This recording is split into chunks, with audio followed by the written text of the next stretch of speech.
Ladies and gentlemen, welcome back to the channel. This is Zach with Zack Attack Cards. We have for you an exciting opening, an AEW opening today, 2024 AEW Blasters. So this is the flagship release from Upper Deck. This is now the fourth flagship release from them, somewhere in that range. I've gotten some every single year. I've opened some every year on the channel. I've gotten hobby boxes every so often. This time I just wanted to open up some blasters, see what it is they look like, and just go from there, because it is a very affordable product. The hobby boxes, at least in my local retailer, are like $110, I think, something like that. These guys are $25 a piece, so not a bad grab. Obviously, could have got the hobby for really just another blaster's worth, but sometimes you get some really unique things in the blasters, so I thought it'd be a nice way to kind of kick things off. So let's go ahead and get into it. We'll talk a little bit of AEW and the stuff they got going on. You know me, you know I watch all of it. AEW, WWE, even some MLW, New Japan, whatever I can happen to catch. I'm a big wrestling fan, and I think all the companies are doing good things and bad things. And AEW is no different. There's definitely some things that I really enjoy.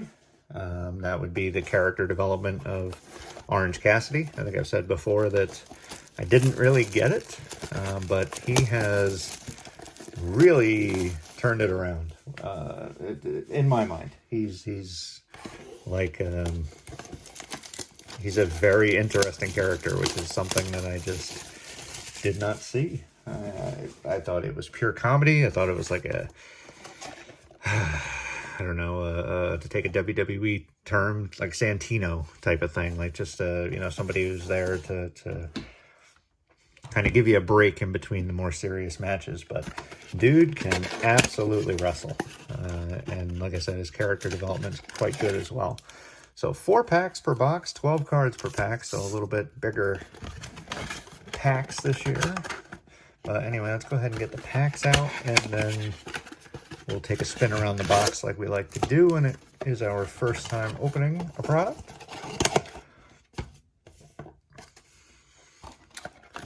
And last, let's see what we can look for. I do like the more diverse cast that they have on the box this year. Like in previous years, obviously you were seeing Jericho and Mox and all the names that you would kind of expect to see. And I mean, it's no different with MJF and Bryan Danielson, but have a little Willow Nightingale, Darby Allin, and Sky Blue, I believe is who that is, who I believe is still out with an injury. So let's go ahead and get right into, I gotta go through the box. See, forgetting my own stuff already. 12 cards per pack, 4 packs per box, so 48 cards per. Like I said, $25 each. They have the Dazzler inserts again, which are, I love them. They always look incredible. Be on the lookout for retail exclusive orange Dazzlers. So, certainly will. Look for Blaster exclusive memorabilia cards featuring match-used material. And then here's everything you can look for, because Upper Deck's one of the few that still kind of gives you odds on all this funky stuff. So what was neat about this, the AEW stuff, the first year, if you can still get your hands on some of those blasters, they gave you a memorabilia card in every blaster, at least all the ones I opened. I don't think it said it necessarily on the blaster, but I opened 6, I think it was, and ended up with 6 pieces of memorabilia. So that was always something I thought was quite neat. But let's take a look at what the cards look like this year. So very traditional. Very, very similar to Upper Deck's old, baseball cards. And, of course, they do hockey and stuff like that still. Little Upper Deck emblem up here, AEW down here, along with the little nameplate. Not bad. Let's take a look at the back. Very similar to past AEW cards. They give you their stats and a little blurb about them. So, all right, very cool. I like it. It's a good flagship product, you know what I mean? It doesn't do too much, it's not, it doesn't have I'm not, quote unquote, crazy designs of metal. I love metal. This is just a nice straight up trading card. I like it. So we have Swerve. We got Don Callis. Wardlow. Still not sure where he's at. I guess still injured. They stop and start with him so often, it's hard to tell if he'll ever be anything. There's Christian Cage. Nice one. Another thing, I'm unsure of where they're going. You know, maybe he ends up battling the former Edge, Adam Copeland, for the title here at some point, if that's the route they go with the title. FTR, nice little tag team landscape card. And I think these are the gold, which I think you get like one per. Very nice. Marina Shafir, and hers is diamond plate. All right, look at that on the back. Diamond plate. I forgot they do tell you, right? Yep, so this is gold. And then if you look at the base, the base doesn't say anything. Surprising. That's not the best shot for you guys. Apologies. Let's see, nothing written there, so that's just quote-unquote base. We got diamond plate, Marina Shafir, part of the Death Rider group. Very interesting. This leads me to the most interesting problem, really, that both companies have, right? If you're gonna have a woman who beats on guys like Shafir does, and WWE, Rhea Ripley tends to do that with Dom Mysterio and perhaps some others. It's kind of difficult, right? I'm not saying that they should go the route of like intergender matches, because at least for me, that's not something I like to watch. But you kind of get stuck, right? Because if the women are allowed to beat on the guys, well, the guys aren't allowed to do anything to retaliate unless you're going to go the intergender route. So it kind of builds you into a corner. But it's nice to see that AEW, I believe, is pulling Willow Nightingale into that feud that's going on. So finally Shafir will have somebody that can fight back. But I thought the same with Ripley and WWE. Killswitch, get well soon, man. He's had a real rough go of it health-wise. Bryan Danielson, there's MJF. Our announcers, Renee Paquette and Matt Hardy. I'll go through and take a look at these all later, but I'm relatively certain those are all base. Very nice. I like it. Like I said, very almost like a minimalist type setup here, but I like it very much. Bandito, who I think just recently came back to, is it ROH? The ROH branch of AEW, or whatever you call that nowadays, since it's under the same umbrella. We have Samoa Joe. Look like he's still got the world title in that picture. I think he'll be back soon. Was he off filming Twisted Metal? And we have a tag teams, Bullet Club Gold. Very fun entrance. Ricky Starks. I saw a thing. I'm not 100% sure if it's right, but I think he's finally been let go. And if that's the case, he will definitely end up in WWE sooner than later with his relationship with Cody. That would be my guess. Sammy Guevara. Here's our gold. It's a trios. Very cool. The Acclaimed and Billy Gunn. Apologies if we're going nice and slow, but I like to take my time with something that's brand new to the channel and brand new to me. We're all global. Switchblade Jay White from New Zealand. I like that. That's a cool insert. And to give you an idea of just how global their stuff is, put the inserts out here maybe. We have Penta L0M. Looks to be WWE bound. I believe that's what all these teasers are going to pay off to. We have the Outcasts. Well, that's an older picture for sure. Ruby Soho. She's been out for a bit with her pregnancy. And a regular Ruby Soho. Nick Wayne of the Patriarchy. And Better Than You, baby. That was a fun tag team. It really was. I wish that the story was a little more coherent. I will say it's, obviously you had the injuries and stuff. I'm sure they had to change things due to them, which every company has to do. But it just seems like the thing that was so confusing to me, at least, was, you know, you had Adam Cole, who was kind of portraying the bad guy, right? He double crossed MJF, obviously got hurt, but they were still doing what was it, the something kingdom, right? Wasn't it like the Undisputed Kingdom or something like that? I don't know. But anyway, and they were the heels, right? And then you had him come back, Cole, and right away he distanced himself from them, which I guess sort of made him either a tweener or a good guy again, or a babyface, whatever. And then he got back with them again. So it's that to me is just where I got lost. Like the matches have been great, nothing wrong with that. Not saying that. As I've said time and time again, I love story with my wrestling, and you know, when the story is difficult to follow, then that's when you kind of lose me.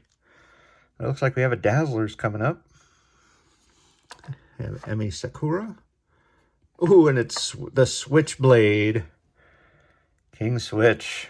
Very nice. And that's the orange, so that's the retail exclusive. And our canvas is MJF. Very nice. There's Willow Nightingale. Already talked about her a bit. The Best Friends. Definitely an old one, because Chuck Taylor, I don't think even wrestles anymore. He's like a backstage person. Powerhouse Hobbs, Marina Shafir, and another tag team, Top Flight. I really got to get a move on. I apologize for all the talk. It's been 11 minutes, and this is the last pack of the first blaster. So we'll try to talk and look at cards at the same time. Miro, guy who I believe has requested his release. We got Taz, Hikaru Shida. Announcers are another thing that I absolutely can't stand in AEW. Kota Ibushi, who I wasn't even sure was on their roster. I wish they would get away from the three-person announce teams, and sometimes four. They just step on each other too much. Like, it's absolutely crazy. There's our gold. Look at this. What is this? Action Andretti flying through the air. Look at that. It's like 3D-ish. Whoa, that is so cool. I love that. Wild. We have Deonna Purrazzo, Julia Hart, Athena, Paul Turner, because they give referees cards, and Adam Cole. Some of these people getting their first cards with AEW, of course. So no memorabilia in that one. Did get the diamond plate. I'm not sure how rare that is. I'll take a look off camera. If somebody wants to tell me in the comments below, that would be appreciated as well. Joe, we're going to have some duplicates here. I'm not 100% how big the set is. Does it say on the top real quick? It doesn't give me a base set number, but I'm willing to bet it's maybe 100, 150. Wrestling sets tend to be smaller. Guevara, Osprey. We have Commander on the gold. And what in the world is this? It's like a playing card. Gaming cards. What? Are they producing a game? Power, agility, and speed. Christian Cage. That would be incredible. As I've said before numerous times, those of you that have watched the channel, I love card games, so I'd be all over that, especially something that mixes my wrestling and my love of trading card games. So that there is awesome. Although it could just be an extension of the previous insert where they were doing playing cards. What do you call it? Like you play blackjack with, you know. Prince Nana, Jeff Hardy. Obviously down in Impact now. Daniel Garcia. We have Darby Allin and Sting. Also a bit on the older side, considering Sting's been retired for a bit now. Malachi Black. We Are All Global. Satnam Singh from India. So second one of those. And got another playing card. Heck yeah, Sting. Power, agility, speed. Oh, my Christian Cage is like holographic. I didn't realize that. This one is not. Okay, well. Maybe that's a little rarer or something. Athena. We have a John Moxley card turned over. Not sure why. Maybe just to confuse us. Keith Lee and Mike Posey. Keith Lee, I'm not sure what's going on with him either. I wonder if he's still having his health issues or whatever. Man, unfortunately, and it's not an insult in any way to him, but just went so far downhill after his NXT days. I feel like he was so awesome in NXT, and then obviously awful on the main roster due to a lot of Vince junk ideas, I guess, or maybe creative, whatever. And AEW hasn't done a ton with him either, which again could be due to his health stuff. I'm not sure. Got the Guns, also part of Bullet Club Gold, of course. Dustin Rhodes, Harley Cameron, Wheeler Yuta, Deonna Purrazzo is our gold. Our canvas is Toni Storm. This is before her timeless phase, I guess. Dr. Britt Baker, Hook. We have Aussie Open, Fletcher and Davis. Obviously also no longer a team. Roosh and Mercedes Martinez. Another one I haven't seen wrestle in a while, but she may be ROH. I don't watch ROH because I think you have to be a part of the Honor Club or whatever, which I'm not big on, you know, getting a what do you call it, a subscription to something that I haven't even like tried before just to make sure I would like it. Mark Sterling, we have Takeshita, Adam Copeland, there we go, very cool. It's got to be one of his first cards. Death Triangle, Wheeler Yuta, gold. Dazzlers is, oh, Jesus, the referee, okay. Ooh, and a second Dazzler, Sammy Guevara, there we go. We definitely don't need the referee, so we'll, I just hate that you can get numbered cards of the referee. That always kind of bothered me. And we have Mogul Embassy. We have Kira Hogan. Taya Valkyrie. There's the referee. And Hangman Adam Page. Last blaster. Let's try to get through this a little bit quicker. I do apologize for taking longer than y'all probably think it should take for 3 blasters. But just love wrestling. Love talking wrestling. Opening wrestling. A lot of duplicates, though, so that'll help, of course. The canvas of the Elite, Omega, the Bucks, and Hangman. So obviously, before all the splintering and such of the group happened. Total Access, John Moxley. Guessing that's an insert as well. It's a different one. Running out of areas where you guys can see, so for that I apologize. We go over here, maybe. There we go. Matt Hardy. Willow Nightingale. We have the Best Friends, Hobbs, and Shafir. 3 packs to go.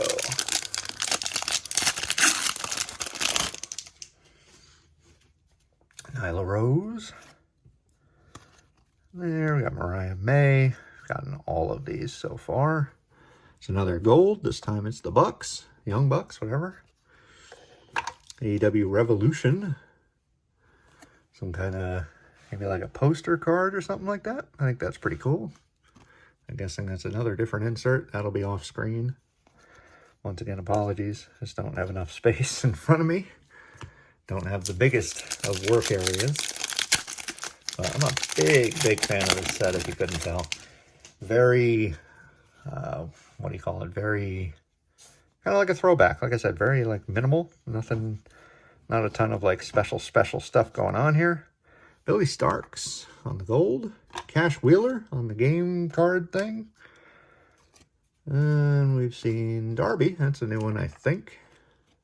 Keith Lee and another referee. Finally down to the last pack of the opening. Thank you all for hanging in there with me. I do appreciate it, as always.